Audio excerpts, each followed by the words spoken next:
ഹരിയാനയിൽ നയാബ് സിംഗ് സൈനി മുഖ്യമന്ത്രിയായി ചുമതലയേറ്റു. 5 അംഗ മന്ത്രിസഭയാണ് ചുമതലയേറ്റത്. രാജ്ഭവനിൽ നടന്ന ചടങ്ങിൽ ഗവർണർ ബന്ദാരു ദത്താത്രേയ സത്യവാചകം ചൊല്ലിക്കൊടുത്തു. 4 JJP MLA-മാർ സത്യപ്രതിജ്ഞാ ചടങ്ങിൽ പങ്കെടുത്തു. ഗൗതം അനന്തനാരായണൻ ചേരുന്നു. ഗൗതം, വിവരങ്ങൾ.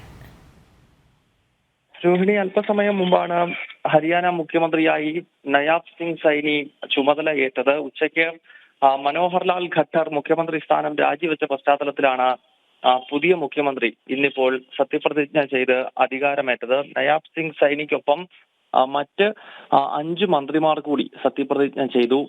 ചണ്ഡീഗഡിൽ രാജ്ഭവനിൽ നടന്ന ചടങ്ങിൽ ഗവർണർ ബന്ദാരു ദത്താത്രേയ സത്യവാചകം ചൊല്ലിക്കൊടുത്തു.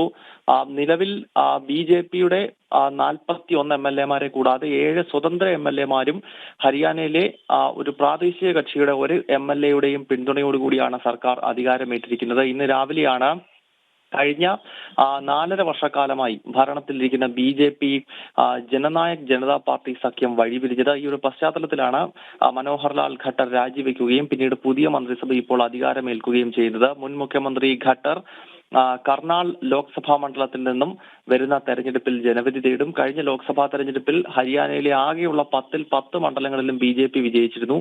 ഈ തെരഞ്ഞെടുപ്പിലും 10 മണ്ഡലങ്ങളിലും BJP സ്വന്തം നിലയ്ക്ക് സ്ഥാനാർത്ഥികളെ നിർത്തി മത്സരിപ്പിക്കുകയാണ്. ഇതിൽ പ്രതിഷേധിച്ചുകൊണ്ടാണ് ജനനായക് ജനതാ പാർട്ടി NDA ബന്ധം ഉപേക്ഷിച്ചത്. ശരി, ഗൗതമാണ് വിവരങ്ങൾ നൽകിയത്.